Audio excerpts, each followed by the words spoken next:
Hello, everyone. I'm hoping that you are having a very good and holy Lent. I thank you very much for your prayers this past weekend when I was on the Marriage Encounter weekend.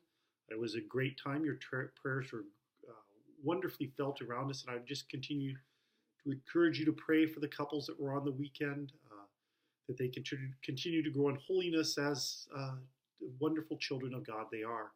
We're going to talk about two things again this week. The first thing we're going to talk about is a little bit is the Actually I Can from March 28th, and then follow that up with the fairest of them all on March 24th. The Actually I Can is that idea that happens within the life of a Christian that we are called by God to a mission, to do something wonderful and holy in our lives. And oftentimes the temptation is, I am not good enough to do that. I confront this often when I invite people to be Eucharistic ministers or lectors at Mass or to take on a certain ministry in the parish. Oh, Father, I'm not good enough. I don't have the gifts to do this. I don't have. Right? And it is also important when we talk to teens and young people about vocations to the priesthood and consecrated religious life. That's often the first thing I hit. Oh, Father, I'm not holy enough.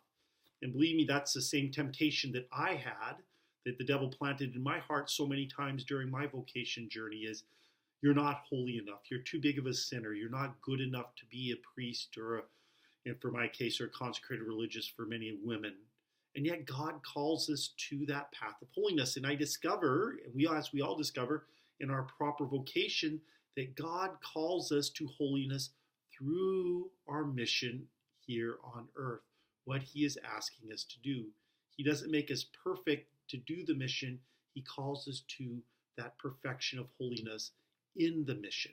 And it is that perfection of holiness that we see the beauty in which God has created us, the fairest of them all, so to speak, is that God sees us in the dignity of love, in the beauty of who he has created us to be, and challenges us in the same time to see others in that same beauty, that same dignity, that trust of loving the other for who they are, to see past the hurts, the sin, the suffering, the sorrow that often consumes so many people's lives, and to sit there and see, how can we live in holiness?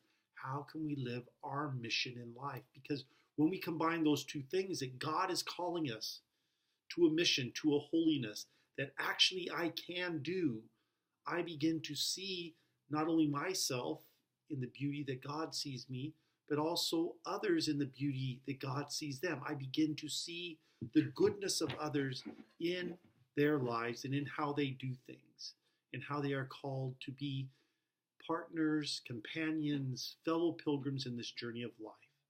And so as we continue our Lenten journey, let us do that. Let us seek that mission, follow that mission, and see our brothers and sisters with the eyes of God, in the beauty of his creation.